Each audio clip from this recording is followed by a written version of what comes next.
তো বন্ধুরা শুধুমাত্র দুটোই উপকরণে কিন্তু এত সুন্দর একটা রেসিপি বানিয়ে নিতে পারবেন। তাই এটা যতটা স্বাস্থ্যকর খেতেও কিন্তু ভীষণ সুন্দর। তো চলুন বন্ধুরা দেখে নিই কী করে আমি রেসিপিটা তৈরি করলাম। Everyone, welcome to my channel recipes by Swapna. তো বন্ধুরা আজকে একটা নতুন রেসিপি নিয়ে তোমাদের কাছে চলে এসেছি। সেটা হচ্ছে দেখবা মাঠে ঘাটে কিন্তু সব জায়গাতেই শাকটা পাওয়া যায়। গ্রাম সাইডে বিশেষ করে দেখা যায়। আর তো খেতে কিন্তু অসম্ভব সুন্দর লাগে আর অনেক পুষ্টিকর এই শাকটা কিন্তু খেতে। যদি একটু তিতকুটে লাগে তাহলেও ভালো করে করলে কিন্তু সেই তিতভাবটাও খুব একটা থাকে না। তো বন্ধুরা তো চলো আজকে তোমাদের শাক বাছা থেকে নিয়ে রান্নার রেসিপি সব কিছুই কিন্তু তোমাদের সাথে শেয়ার করব। জাস্ট একটা আলু দিয়ে করব, তো অসম্ভব খেতে লাগে। তো চলো তোমরা রেসিপিটা দেখতে থাকো আর আমার সাথে থাকো। অবশ্যই করে যারা আমার চ্যানেলে নতুন তারা আমার চ্যানেলটাকে সাবস্ক্রাইব করে দিও, থেকে আমার পাশে থেকে যেও। আর অবশ্যই করে ভিডিওটা দেখা শুরুতে একটা লাইক দিয়ে দেখো। তো চলো বন্ধুরা দেখতে থাকো আর আমার সাথে থাকো।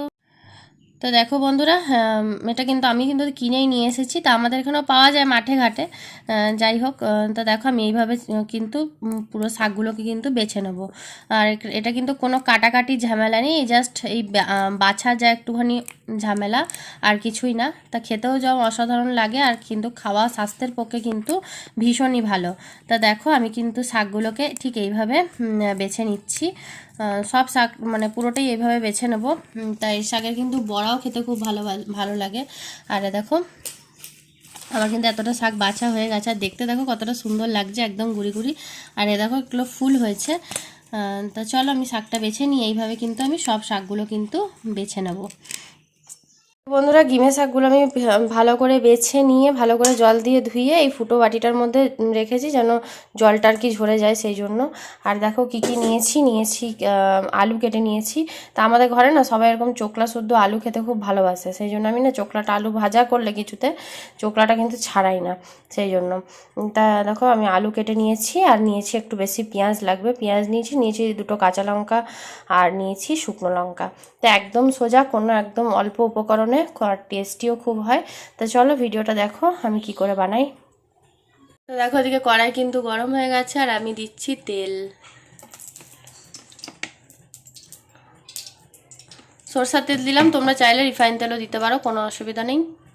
তো দেখো তেলটা কিন্তু গরম হয়ে গেছে, এরপর আমি দিয়ে দেবো শুকনো লঙ্কাগুলো। শুকনো লঙ্কাগুলো একটুখানি হালকা লাল লাল হয়ে আসবে, তারপরে দিয়ে দেবো পেঁয়াজ কুচিগুলো।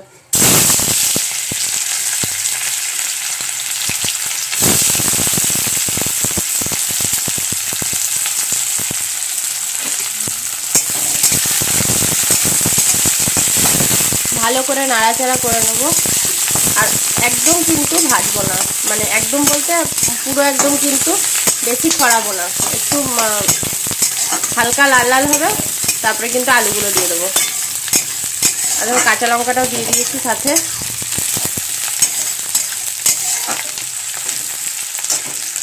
দেখো পেঁয়াজগুলো কিন্তু ভাজা হয়ে গেছে, এরপর কিন্তু আমি দিয়ে দেবো কেটে রাখা আলুগুলো।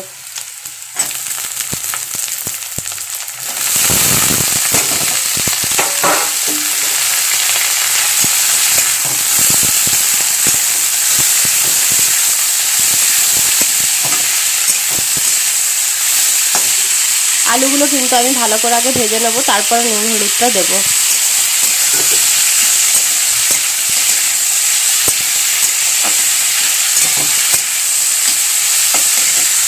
দেখো এই পর্যায়ে কিন্তু আমার আলুটা অনেকটাই ভাজা হয়ে গেছে, তোমরা দেখলেই বুঝতে পারবে। দেখো তেল ছেড়ে দিয়েছে। এরপর কিন্তু আমি দিয়ে দেবো হলুদটা, তারপরে দিয়ে দেবো নুন। পরিমাণ মতো নুন দেবে, নুন হলুদ দেবে তোমরা।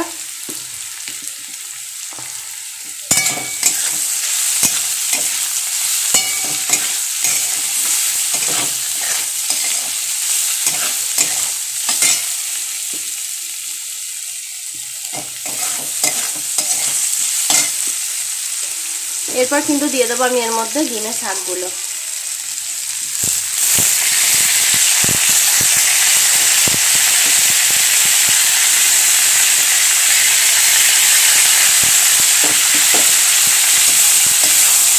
দিয়ে কিন্তু ভালো করে নেড়ে চেড়ে নেবো।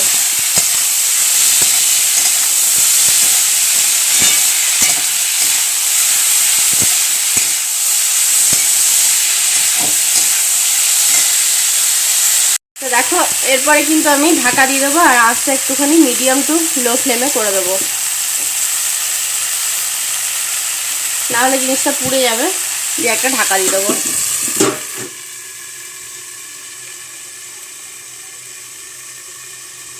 আঁচটা একদম হালকা করে দিয়েছি, হালকা হালকা আঁচে হবে। তো দেখো আমি মিনিমাম 10 মিনিট পর আবার ঢাকনাটা খুলছি, খুলে দেখি কতটা কি হয়েছে।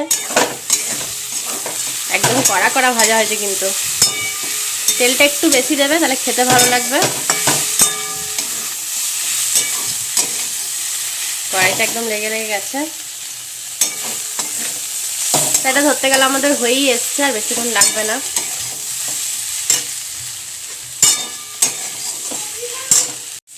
তা আমি এবার কিন্তু আঁচটা একটুখানি বাড়িয়ে দেবো, বাড়িয়ে দিয়ে কিন্তু আমি নাড়াচাড়া করে ভাজবো, আর ঢাকা দেবো না, কারণ আলুটা সিদ্ধ হয়ে গেছে।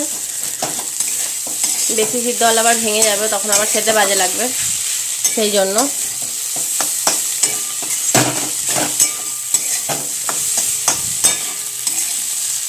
এটা হয়েই গেছে আমাদের, যেহেতু আমি একটু তেলটা বেশি দিয়েছি, সেই জন্য একদম শুকনো শুকনো হবে না। চলো তোমাদেরকে ঢেলে বাটিতে তারপর আবার দেখাচ্ছি। তো দেখো বন্ধুরা, আমার কিন্তু প্লেটে সার্ভ করা হয়ে গেছে। আর দেখো কতটা লোভনীয় হয়েছে এই রেসিপিটা, এই শাকের রেসিপিটা। তো তোমরা অবশ্যই এইভাবে বানিয়ে খেও, আর আমাকে কমেন্টের মাধ্যমে জানিও যে ঠিক কেমন লাগলো। তো অবশ্যই আমি যেরকমভাবে ভেজেছি সেইভাবে তোমরা অবশ্যই বানিয়ে খেও।